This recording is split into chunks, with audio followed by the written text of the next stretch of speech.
In 1942, New Guinea was divided into two territories. Papua New Guinea was under Australian control.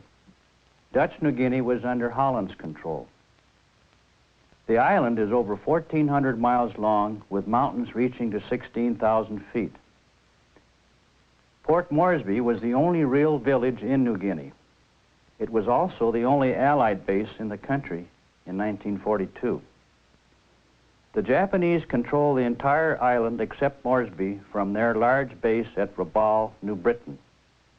Enemy air attacks on our airstrip at 7 Mile Moresby and at harbor facilities became a daily occurrence.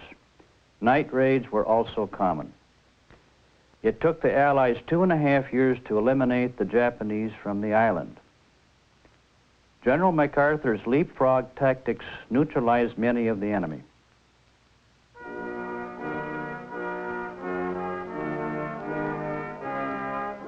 Our chaplain conducting Easter services at Mariba, Northern Australia, 1943. We are 600 miles south of Port Moresby, New Guinea. Our 3 fighter squadrons, 35th, 36th, and the 80th of the 8th Fighter Group, Army Air Corps, have just returned from New Guinea.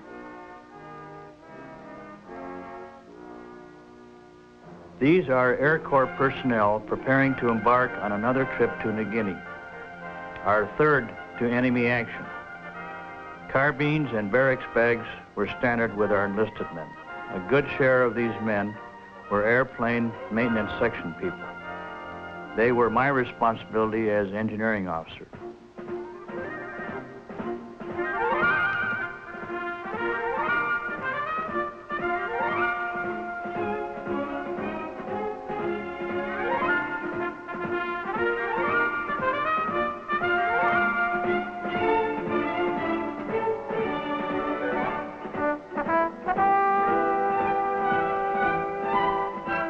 These are pilots and ground officers getting their first promotion. Note the variety of uniforms, mostly Australian clothing, including shirts, shorts, and fleece-lined flying boots.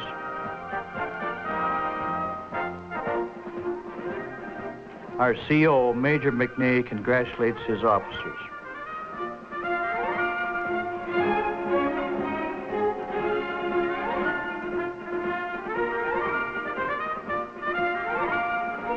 Lunchtime for our pilots, including Aussie beer.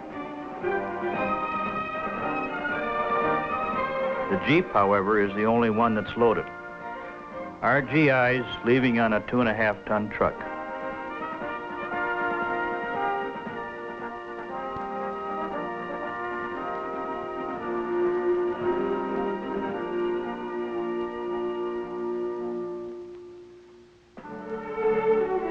This is Milne Bay, the eastern tip of New Guinea. The coconut trees are part of Lever Brothers' plantation, an Allied transport hit by the Japs. The Aussie Army is first off. Next come our men.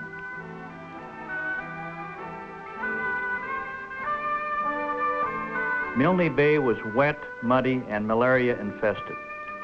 Practically all our men had malaria at one time or another. I had it twice, along with a bout of dengue fever. Our campsite with toolboxes and cots prior to setting up tents. Camp and fighter strip are in a coconut plantation. Note the cots with mosquito nets. An Aussie torpedo bomber coming in. These are P-39 Airacobras landing on metal matting.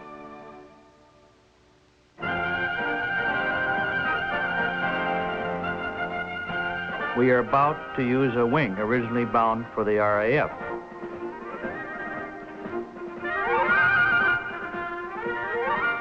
After a rain, water and coconuts. P-39's on alert. Note droppable gas tanks below belly. Dropped only on Jap interceptions. P-38 fighters landing at 3 Mile Airstrip, Port Moresby. This was a twin-engine, supercharged airplane, and more than a match for the Jap Zero. At one time, each of our group's 3 squadrons had different aircraft, P-38, P-39, and P-40s. Maintenance became very difficult.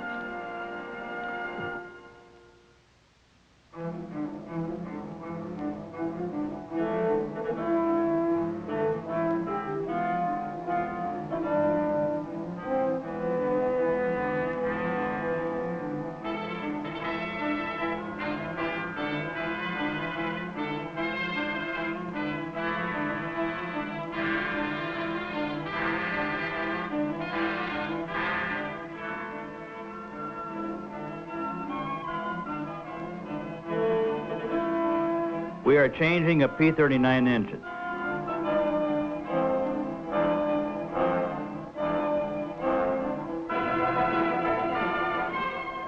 Note engine is behind cockpit. The engine drive shaft extended below the pilot to prop gearbox. Because of this arrangement, we fired either a 37mm or a 20mm cannon through hub of propeller.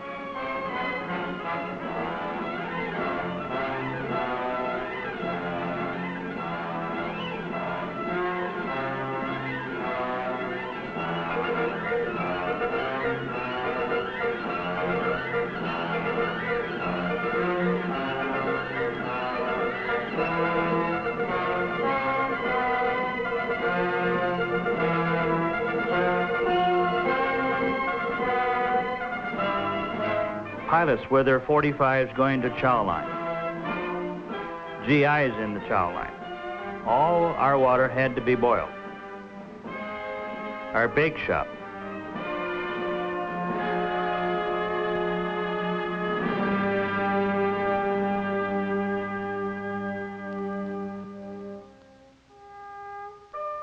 A C-47 landing on our strip. Our camp at Milne Bay. Palm-thatched buildings were common. P-38s from the 80th Squadron. These are unrehearsed pictures of pilots after returning from mission against the Jap Zeros. They shot down several Zeros and naturally are excited. Each pilot wears a life vest, .45 pistol, and knife. Fighter pilots were lost frequently. Not only in combat, but weather and operation accidents took their toll. Flights were made of 4 planes each. We usually could get 16 P-38s available for each squadron's mission. Each squadron's complement was 25 airplanes, but rarely did we have that many.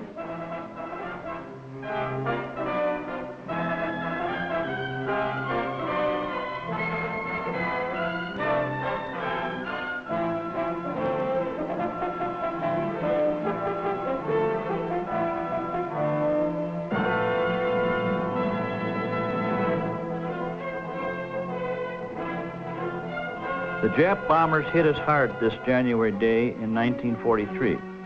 These pictures are at our bomber strip at Milne Bay. Our trucks, gas tankers, bombers, and fuel dumps were all casualties. We tried to disperse both bomber and fighter planes. You will note coconut logs used for airplane protection in the revetments. As I recall, we had very little warning this time, resulting in our fighters not making contact with the Jap Betty bombers before their bomb run. These bombers were coming from Rabaul, New Britain, the large Japanese air base north of us.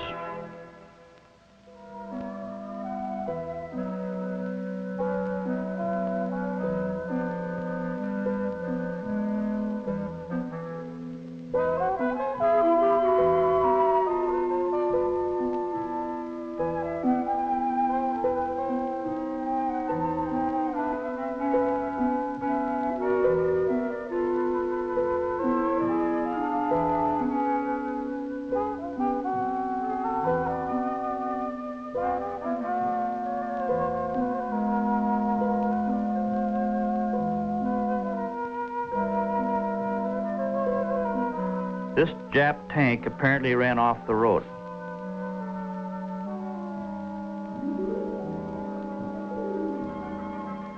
Jap prisoner with Aussie guard. A New Guinea sunset.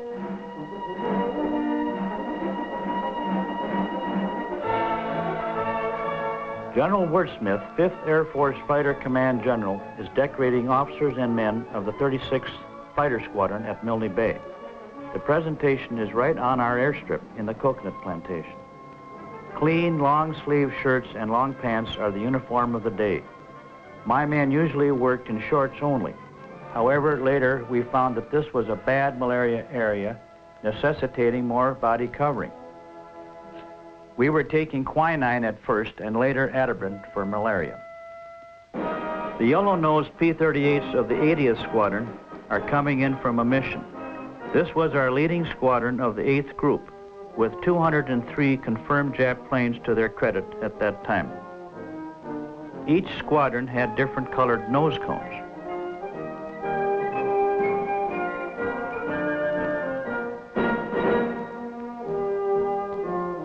This is the result of Allied bombing and strafing at the Jap air base at Lae, New Guinea. These are Jap Zero fighters and Betty bombers.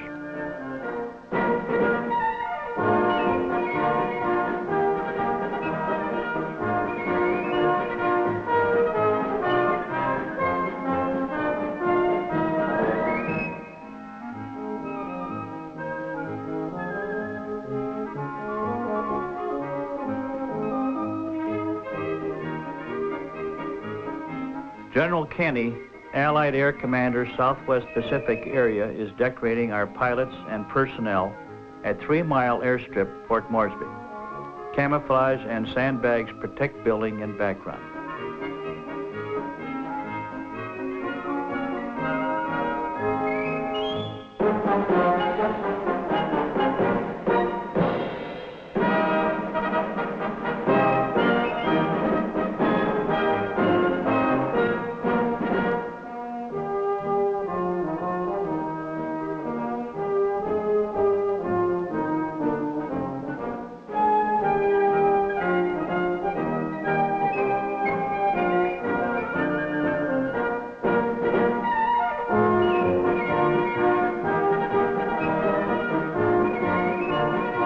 Engine change on a P-38.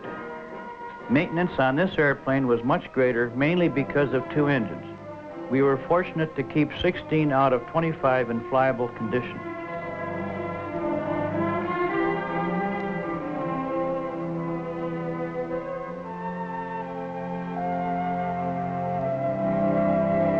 All our aircraft carried droppable gas belly tanks.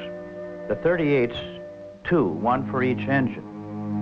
Upon interception with the enemy, the tanks were dropped and the airplane went into combat with full wing tanks.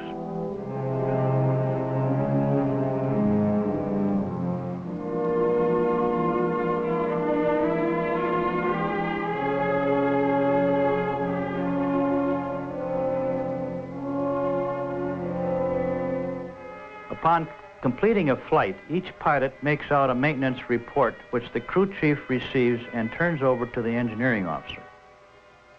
Each crew chief is responsible for his airplane only. B-25 Mitchell bombers are about to take off from our airstrip at Nadzap, north coast of New Guinea. They are to bomb and strafe the Jap air base at Hollandia, 800 miles west. For strafing, the B-25 was modified by adding 2 50 caliber guns on each side of the fuselage. Along with the 4 50s in the nose, gave the B-25 a total of 8 50s firing forward.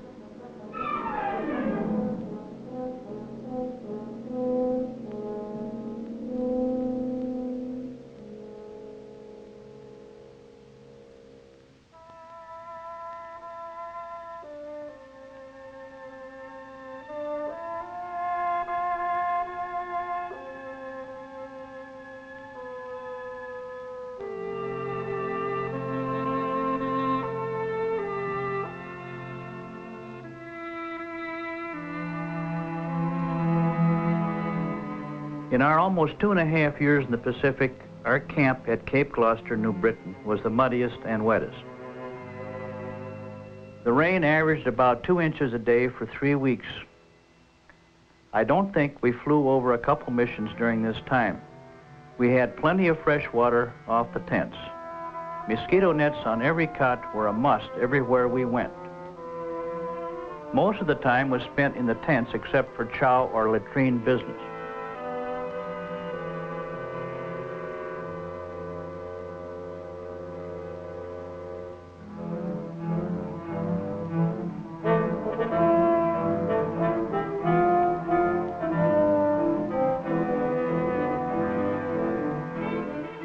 We are in a B-17 four-engine bomber flying over the New Guinea mountains. Jungle was everywhere and no roads. One of our pilots bailed out 3 miles from our airstrip one day and barely made it back between the mosquitoes and the crocodiles. He was bitten by one.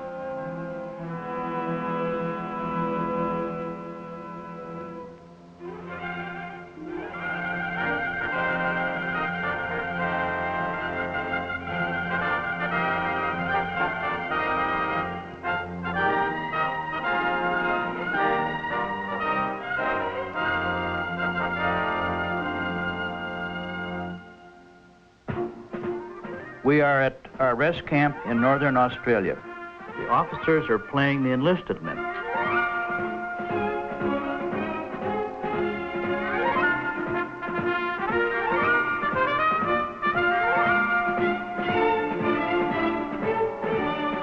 The umpire with cigar behind the plate is a B-17 pilot.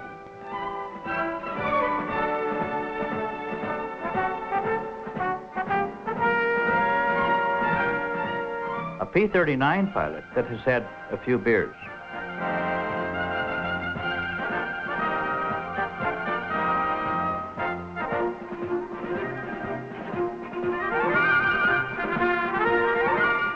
Australian beer was good, but sometimes green. The men put it in anything. They hadn't had a beer for 6 months.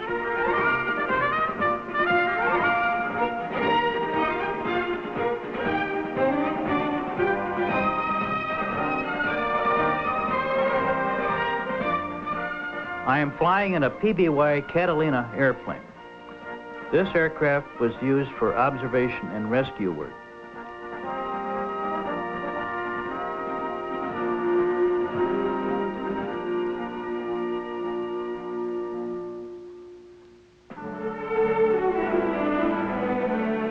We land on a river to pick up a downed pilot, an Aussie officer.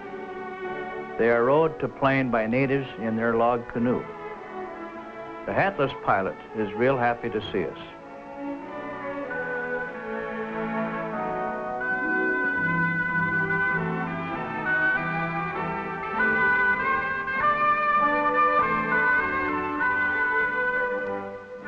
Another sunset. P-39s landing in Australia. These planes were built by Bell. They were heavy, well-built, but underpowered at high altitudes due to lack of a supercharger.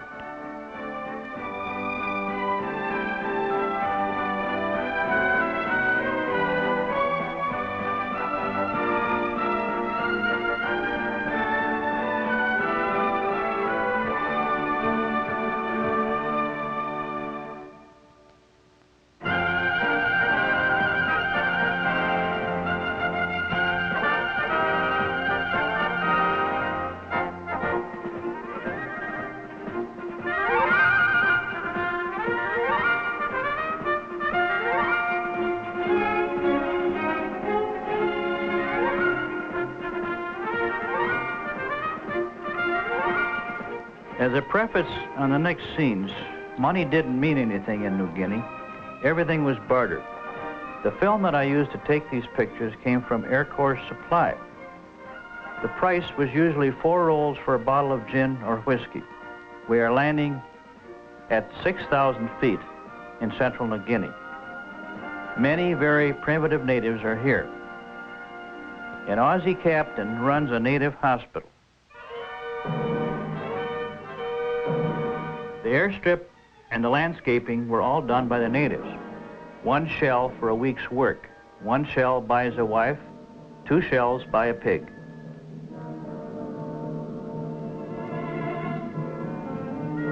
The rare exotic birds of paradise are used for headdresses in native ceremonies. We went out one day and shot the birds with bow and arrows. The Aussie captain taught the men the game of soccer. The men wear tree bark around the waist trimmed with grass for the bustle. The pig was the main source of meat. We visited a remote native village where the natives had only seen one white man before. They had never felt cloth and became terrified at our jeep horn and lights. The Aussie captain is showing the chief pictures of himself. First time he had ever seen himself.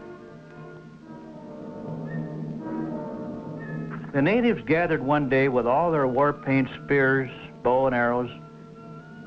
Apparently somebody saw Japs nearby.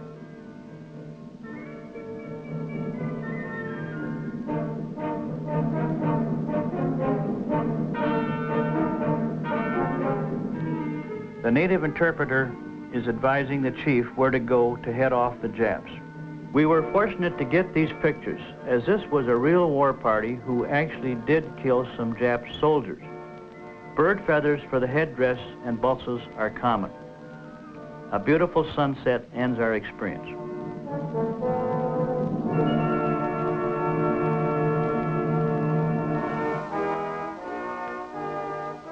This is part 2 of First Fighters in New Guinea. Some of the scenes are similar to first real scenes. We begin with Easter at Mariba, Australia, 1943, having returned from New Guinea for rest. Colonel Wise, our 8th Group CO, was just shown. Baseball at Mariba, 1943. The enlisted men are playing the officers. The odds would naturally be with the men. There are more of them.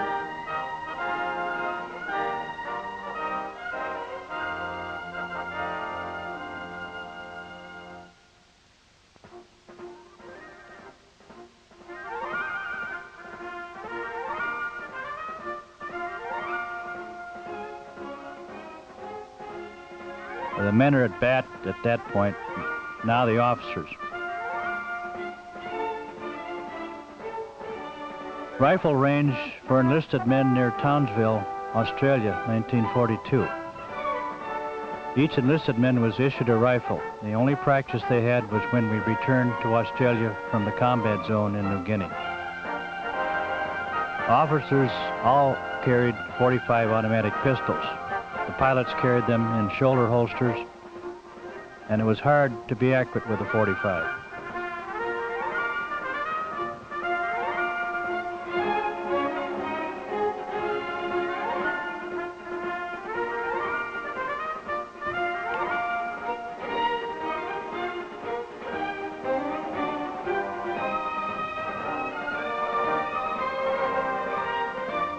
A miss at the target is signified by the back and forth paddle. We called it Maggie's drawers.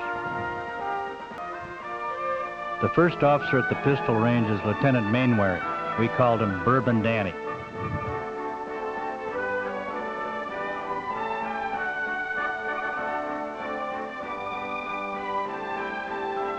Lieutenant Mark Bothan, our ordnance officer in the 36th Squadron, instructs in the use of the .45 pistol.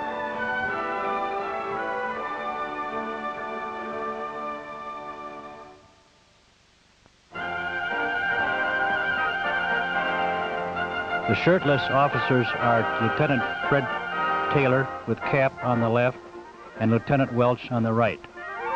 Welch came to the 36th Squadron after shooting down 4 Jap Zeros at Pearl Harbor, December 7th, 1941.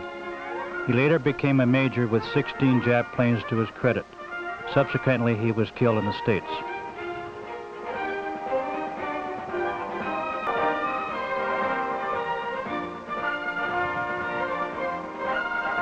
These are 36 Squadron pilots and ground officers at Townsville. This is Captain Meng coming out of his tent wearing Australian flying boots. We catch Ricker again sitting on his trunk.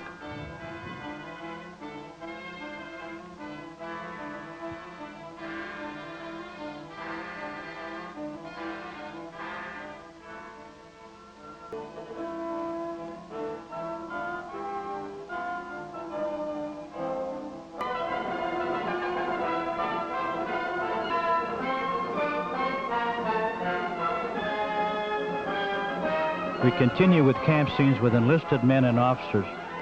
Sergeant Cascarella reads the orders prior to our embarkation by boat to New Guinea.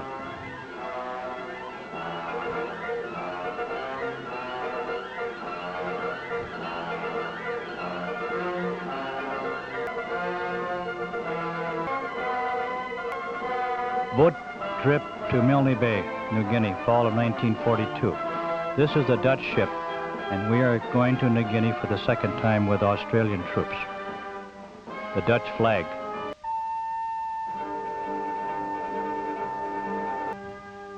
A gun drill is now put on by the Australians.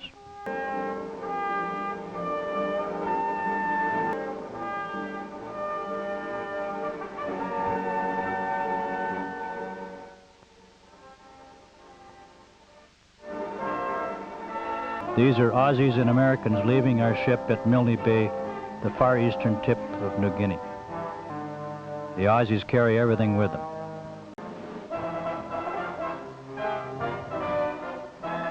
This is an engine change on one of our P-38s.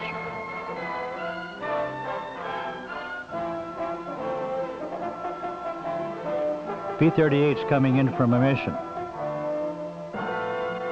Each squadron had different colored nose cones. They were a very fine twin-engine fighter. The first planes in our 36th Squadron were the P-39s, and they are now on alert at our strip at Milne Bay. A P-40 in the background. These are natives at Mount Hog in New Guinea, a beautiful area 6,000 feet up in the mountains. Talking to the chief.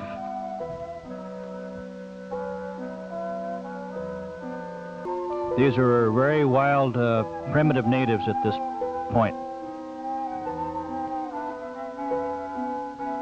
Port Moresby was the first American base in New Guinea.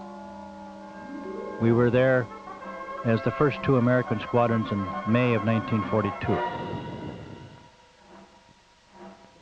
The officer you see there was Lieutenant Hager of the 36th Squadron.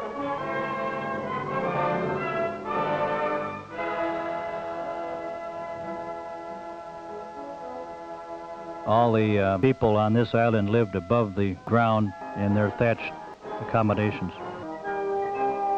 A beautiful falls near Port Moresby. I believe it was called Rona Falls. General Wordsmith on the left, the 5th Fighter Command General, is decorating our officers and men at Milne Bay, New Guinea. Note the pilot here who forgets to salute.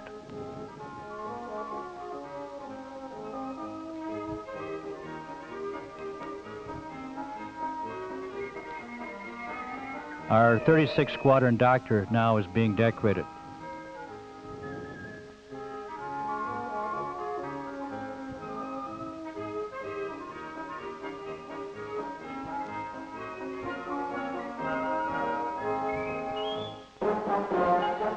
Our 8th Group CO, Colonel Wise, ends our scene.